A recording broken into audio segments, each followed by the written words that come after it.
예, 안녕하십니까. 오늘 이 시간에는 상당히 많은 사람들이 이런 질문을 하기 때문에 이런 주제를 한번 택하여 보았습니다. 주제는요, 교회에서만 예배를 드려야 하나요? 이렇게 하는 질문들이 상당히 많이 있습니다. 자, 예배란 무엇일까요? 예배란 헬라어로 프로스퀴네오라고 하는데요. 영어로 표시하자면 worship입니다. 그 정확한 그 개념은 존경을 나타내다 혹은 최상의 가치를 돌리다 이런 뜻입니다. 즉 우리가 하나님께 예배를 드린다는 것은 하나님께 존경을 나타내는 경건과 의식을 뜻하며 최상의 가치를 하나님께 돌린다는 그러한 의미를 말합니다. 요한복음 4장을 보면요, 예수님이 사마리아를 지나가다가 사마리아 수가라는 곳에서 그 우물가에서 사마리아 여인과 다음과 같은 대화를 하는 것이 기록되어 있습니다. 우리 조상들은 이 산에서 예배하였는데 당신들의 말은 예배할 곳이 예루살렘에 있다 하더이다. 요한복음 4장 20절입니다. 이게 무슨 소리냐면은 사마리아 사람들은 예배의 장소를 그리심산에서 드려야 하는 것으로 알았습니다. 그런데 이스라엘 사람들은 오직 예루살렘에 있는 성전에서만 예배를 드려야 되는 것으로 알았으므로 사마리아 여인이 예수님께 예배의 장소에 대해서 누가 옳은가, 사마리아가 옳은가, 이스라엘 유대인들이 옳은가, 그거에 대해서 문의한 것입니다. 그런데 예수님이 어디가 옳다라고 말씀하시는 게 아니라 4장 23절 24절에서 다음과 같이 말씀하십니다. 아버지께 참으로 예배하는 자들은 신령과 진정으로 예배할 때가 오나니 곧 이때라. 아버지께서는 이렇게 자기에게 예배하는 자들을 찾으시느니라. 하나님은 영이시니 예배하는 자가 신령과 진정으로 예배할지니라. 이렇게 말씀을 하세요. 자, 사마리아 여인은 그리심산이 오르냐 혹은 예루살렘 성전이 오르냐 이것을 질문한 것인데 예수님은 장소에 대해서 답변을 하지를 않고 예배를 드리는 태도와 방법, 곧 신령과 진정으로 드리는 예배에 대해서 말씀하십니다. 그런데 아주 그 특이한 대답이 있죠. 어느 장소가 오르냐가 아니라 아버지께서 이렇게 자기에게 예배하는 자들을 찾으시니라 라고 얘기해요. 하나님이 예배하는 자들을 신령과 진정으로 예배하는 자를 찾아올 것이다 라고 얘기하는 겁니다. 자, 신령과 진정이라는 말은 영어로 in spirit and in truth 라고 하는 그 번역이 되는데요. 성령 안에서 그리고 진리 안에서 예배하라는 뜻입니다. 즉 물리적인 예배와 장소가 어디인지 그것이 중요한 것이 아니라 예배의 방법과 태도가 더 중요한 문제라는 뜻입니다. 이러한 예배를 드릴 때 하나님이 그 장소를 찾아오신다. 신령과 진정으로 예배를 드리는 자들을 직접 찾아오신다라는 것입니다. 자, 하나님은 어느 장소에 국한되어 계시는 분이 아니라 진정한 성전의 개념이란 성도들을 말하기 때문입니다. 자, 우리는 더 이상 성전이라는 건물에서만 예배를 드리는 것이 아니라 우리의 모든 삶이 곧 예배의 터전이 되어야 합니다. 왜 그럴까요? 우리가 곧 성전이기 때문입니다. 언제 어디서나 하나님께 존경과 가치를 돌리는 그리스도인의 삶 자체가 되어야 한다는 것을 말합니다. 우리의 몸이 성전이기 때문에 우리의 예배도 곧 우리의 전인적인 몸의 삶 전체가 예배의 장이 되어야 한다는 뜻입니다.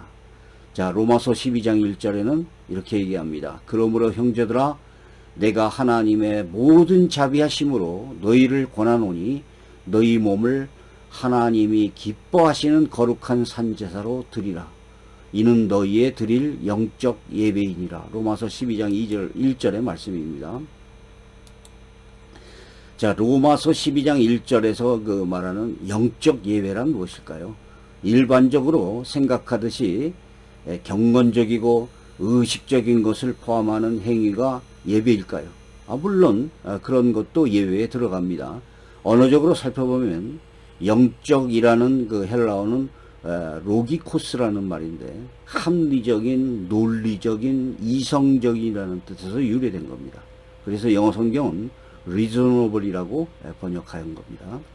로마서 12장 1절의 본문에서 예배란 헬라어로 라트레이아라는 단어인데 이것은 봉사라는 의미를 갖고 있습니다. 그래서 킹 제임스 영어 성경은 직역해서 reasonable service라고 번역을 했고 NIV 영어 성경은 의역해서 spiritual act of worship이라고 번역한 것입니다. 어원적으로 예배란 이성적 봉사를 뜻하며 우리의 몸을 거룩한 제사로 하나님께 드리는 것을 말합니다. 그렇다면 교회라는 장소에서 예배를 드리는 것이 잘못이라는 소위 무교회론 혹은 예배무용론이라는 것을 제가 말하고 있을까요? 아닙니다. 물론 우리가 드리는 교회에서의 주일 예배가 아니라고 말하는 것은 결코 아닙니다. 예배 드리지 말라고 하는 저는 무교회주의자가 아닙니다. 초대교회부터 성도들은 정해진 날에 모여서 예배를 드려왔으며 공식 예배란 중요한 것으로서 기독교인들은 함께 모여서 예배를 드렸습니다. 단지 예배란 개념은 주일에 교회에서 드리는 개념에서 더욱 확장되거나 연장되어야 한다는 것을 제가 말하고 있습니다. 즉 예배란 그리스도인의 삶 자체가 포괄하는 광범위한 개념이라는 것입니다. 다시 말해서 우리가 드리는 예배가 형식적이고 의식적인 예배에 그쳐서는 안 된다는 것입니다. 우리가 주일날 단지 교회에서 예배만 드리는 사람들을 썬데이 크리스찬이라고 부르는 이유가 바로 이것입니다. 성경은요, 구약에서 성전에서 지내는 그 제사에 대해서도 시편 51장 17절을 보면 하나님의 구하시는 제사는 상한 심령이라 하나님이여 상하가 통하시는 마음을 주께서 멸시치 아니하시리라 이렇게 말하고 있어요. 하나님은 그 구약에서도 그 제사의 형식과 외면적인 형태를 보시는 것이 아니라 그 내면적인 자세와 마음을 보이십니다. 오늘날 우리가 드리는 예배가 형식적이고 장소적임에 그치거나 의식적으로만 치우치면 안 된다는 것을 말하는 것입니다. 전도서 5장 1절에도 너는 하나님의 전에 들어갈 때 네 발을 삼갈지어다. 가까이 하여 말씀을 듣는 것이 우매자의 제사 드리는 것보다 나으니 저희는 악을 행하면서도 깨닫지 못함이니라. 이렇게 말하고 있습니다. 자, 교회 예배가 그렇다면 필요 없느냐? 초대교회에서도 물론 초대교회에서는 교회라는 그 공식적인 장소가 없었습니다. 대부분 가정에서 예배를 드렸죠. 자, 그렇다고 해서 지금도 교회라는 장소가 필요 없다라고 생각하지는 않습니다. 교회라는 단어의 히브리어는 카할입니다. 회중의 모임을 뜻하며 헬라어 에클레이시아는 에크와 클레오라는 단어가 합성된 것입니다. 클레오는 콜이라는 단어, 콜레오, 부르다라는 단어에서 나온 거죠. 어느 장소로부터 불러내다라는 의미를 갖습니다. 자, 교회는 함께 불러내어 만나는 회중을 의미합니다.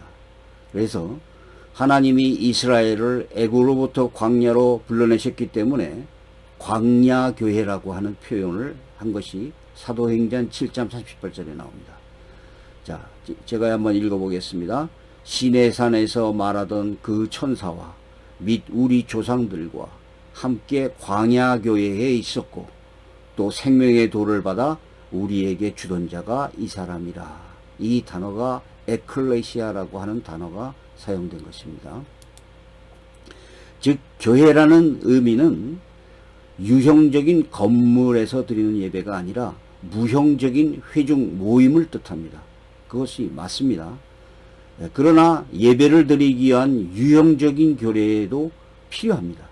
또한 그리스도인의 한 공동체는 개인과 구성원으로서의 유기체계적인 관계가 있습니다.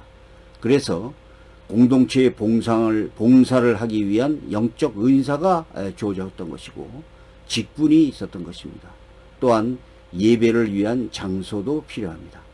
성령이 임하였던 초대교회의 오순절에 그들은 같은 장소에 모여서 예배를 드렸습니다. 자, 사도행전 2장 1절에 보면 오순절 날이 이미 이름에 그들이 다 같이 한 곳에 모여 있었더니 라는 구절이 나오죠. 그러나 예배 장소가 중요하지 않으므로 집에서 혼자 신앙생활을 하겠다. 이러한 생각은 성경적이라고 볼 수 없습니다. 서로 함께 모이는 교류와 교제, 이것을 헬라어로는 코이노니아라고 합니다. 이것이 없으면 진정한 의미의 교회가 아니며 양육을 받지 못하고 개인의 견해와 생각이 기준이 된다면 잘못된 이단으로 빠지게 될 가능성이 상당히 높게 됩니다. 교회의 기능은 통일성, 보편성, 거룩성, 사도성의 네 가지입니다. 그러므로 혼자서 집에서 드리는 예배는 이러한 네 가지가 결핍될 그러할 가능성이 상당히 많은 것입니다. 오늘날 외형적인 건물만을 중요시하는 그 유형적인 교회의 중심적인 그 체제도 비판을 받을 수도 있습니다. 너무 크게만 지려고 그러고 아름답게 지려고 그러고 또 돈을 많이 들여서 건축 비용을 많이 들여서 성전 건축이라고도 말하죠. 유형적이고 장소적인 교회 자체를 부정하는 것은 더욱 문제가 있다고 말할 수 있습니다. 특히 코로나 이후에 이런 것을 느끼실지 모르겠지만은 상당히 많은 사람들이 우울증, 피해망상증, 조현증과 같은 정신적인 문제점을 가진 사람들이 많아졌습니다. 다른 사람들과 교제와 같은 그 대인관계를 꺼려하는 사람들이 상당히 많아졌죠. 이러한 사람들은 교회를 안 나온다, 집에서 예배를 드린다고 해결되지 않습니다. 이런 분들은 병원에 가서 정확한 진단과 치료를 받으면서 꾸준한 약물 치료를 받아야 합니다. 상당히 오랫동안 치료를 꾸준히 받으면 많이 좋아지게 됩니다. 특히 오늘날 교회를 성전이라고 부르고 마치 교회에 가야만 하나님이 계시는 집이다 라고 하는 것은 잘못된 것입니다. 또한 교회 건물을 크고 아름답고 비싼 돈을 들여서 성전 건축을 해야만 하나님께 영광이 되는 것도 아닙니다. 그러나 무교회자라고 부르는 사람들의 극단적인 견해도 올바른 것은 아닙니다. 교회가 성도들의 회중을 그 무리들을 뜻하는 의미라고 할지라도 공식적인 예배를 필요 없다고 말해서는 안 됩니다. 가정에서 예배 드리는 것은 한계가 있죠. 또 무교회주의라는 개념은 제도화된 교권주의를 비판한 것이었습니다. 그런데 예배 장소를 비판하는 그러한 개념은 아닙니다. 사실은요. 오늘날 교권주의가 지나친 점이 있다는 것을 감안할지라도 이러한 무교회주의는 정통적인 기독교의 정체성과 공동체의 신앙을 부정하게 될 수도 있다는 것입니다. 주로 교제라고 번역된 헬라어 코이노니아, 이것을 영어로는 펠로우십이라고 하죠. 이 단어는 나눔, 공유, 또 교제, 교류, 사귐, 또 교통, 참여함, 이러한 의미를 갖습니다. 성경에서 코이노니아라고 하는 개념은 두 가지의 의미로 사용됩니다. 첫 번째, 하나님과 그를 믿는 하나님의 백성 사이에 친밀한 관계를 뜻합니다. 수직적인 관계죠. 두 번째, 하나님을 믿는 기독교인들 사이에서 상호간에 나누는 친교, 공통적인 믿음과 경험, 그리고 표현들을 일컫는 용어입니다. 그래서 수평적 관계라고 말할 수 있습니다. 교회는 이 두 가지 개념 중에 한 가지 개념만을 강조하거나 의미하는 것이 아니라 두 가지 개념이 모두 다 중요합니다. 자, 고린도전서 1장 9절을 보면 너희를 불러 그의 아들 예수 그리스도 우리 주와 더불어 교제하시는 하나님은 미쁘시도다 라는 성경절이 나오죠. 자, 오늘날의 그리스도인들은 교제를 필요로 하고 있습니다. 누구도 스스로 독립적으로 설 수는 없습니다. 하나님께서 우리를 애초부터 그렇게 만드시지 않으셨습니다. 그러나 오늘날 교회의 그리스도인들에 있어서 교제가 매우 빈약하다는 것도 사실입니다. 교회 내에서는 여러 가지 종류의 모임이 있지만 하나님과 성도의 수직적인 그 교제만을 전제로 하고 있으며 성도와 성도의 진정한 교제의 실체는 없습니다. 또 돈이 많은 사람들은 돈이 많은 사람들, 학력이 좋은 사람들은 학력이 좋은 사람들, 또 가난한 사람들은 가난한 사람끼리 어울리는 그러한 교제가 사실 오늘날 교회에서의 하나의 단점으로 사실 지적할 수 있습니다. 자, 심지어 교인들끼리 상처를 받기도 하고 싸우기도 하고 처음부터 어울리지 못하는 사람들도 있습니다. 물론 정신적인 질병을 갖고 있기 때문에 이러한 관계를 갖지 못하는 경우도 많습니다. 그러나 좀 나쁘다고 하는 사람, 성격이 이상하다고 하는 사람, 이런 사람들은요, 교회가 아니라 학교에서도 있었고 직장에서도 있었고 어디에서나 있습니다. 자, 이것이 공적이든 사적이든 큰 모임이든 적은 모임이든 성도들의 교제와 교류, 나눔은 중요한 코이노니아가 되어집니다.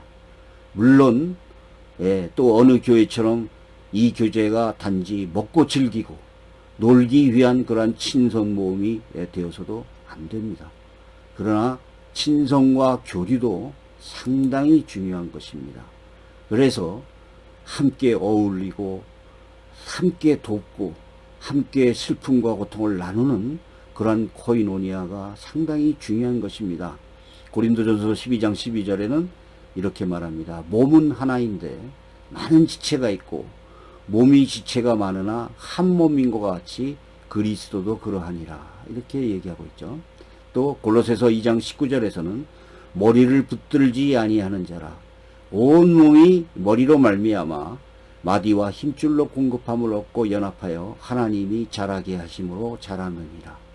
자, 고린도전서 12장 13절 우리가 유대인이나 헬라인이나 종이나 자유자나 다 한 성령으로 세례를 받아 한 몸이 되었고 또 한 성령을 또 다 한 성령을 마시게 하셨느니라 라고 고린도전서 12장 13절에 얘기합니다. 자, 어느 교회를 가도 나쁜 사람, 어느 직장을 가도 어디를 가더라도 이런 사람들은 있습니다. 그런 사람들 때문에 교회를 못 나가겠다. 그리고 교회에 뭐 리더가 어쩌고 장로가 어쩌고 권사 집사가 어떻다는 그 흉을 보면서 하는 것은 오히려 자기 자신에게 문제가 있다고 생각할 수도 있습니다. 자, 교회는 이 코이노니아도 중요하고 수직적인 관계와 함께 수평적인 관계도 상당히 중요한 것입니다. 그래서 이러한 교회의 그 모임이라는 것은 상당히 중요한 것입니다. 자, 여기까지 하겠습니다. 감사합니다.